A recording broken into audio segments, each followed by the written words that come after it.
Un dels primers consells que us podem donar és, ja que tenim poc estimulat i amb poca potència la part del sabor i la part de l'olor, és intentar potenciar altres sentits, com poden ser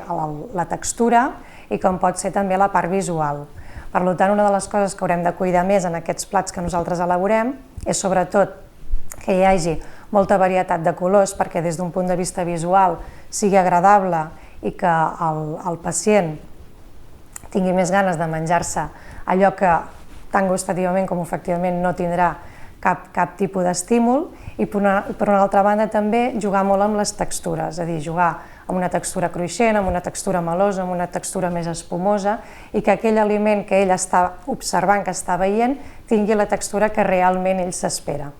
Per potenciar el sabor, en les elaboracions tenim dues maneres. Una d'elles és cuidar una mica el tipus de cocció que se'n fa, que se'n diuen coccions de concentració. Aquestes coccions el que fan és concentrar més els sabors, i alguns exemples que tenim a la nostra cuina són, per exemple, la planxa, el forn, el saltejat o, per exemple, fer una brasa. Per altra banda, també tenim altres ajudes, com poden ser potenciar l'ús, l'utilització d'espècies, d'herbes aromàtiques, d'adobs, de fer marinats previs a l'elaboració, també potenciar el consum d'algunes salses, perquè d'aquesta manera el producte en si tingui molt més sabor. Algunes herbes aromàtiques com l'orenga, el julivert, la farigola, el romer i algunes salses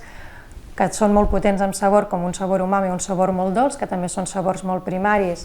i que també a la gent els acostuma a agradar molt, i és un sabor que a nivell de boca es sent molt, com sabors dolços com poden ser el ketchup, com pot ser una salsa de romesco, com pot ser una salsa de soja. Per últim, un altre dels consells que us podem donar és intentar no fer, quan estem amb una pèrdua completa del sabor i de l'olor, intentar no fer plats que ens lliguin molt des d'un punt de vista emocional, és a dir, que no fem elaboracions que sapiguem i tinguem molt clar quin és el sabor que tenen, precisament perquè aquestes expectatives segur que no es compleixen. Llavors, intentar potser fer elaboracions amb plats més exòtics, inclús d'altres cultures, o plats completament amb ingredients diferents i visualment també molt diversos, precisament perquè aquestes expectatives, com que no es compliran, no ens defraudem una miqueta després de provar-los.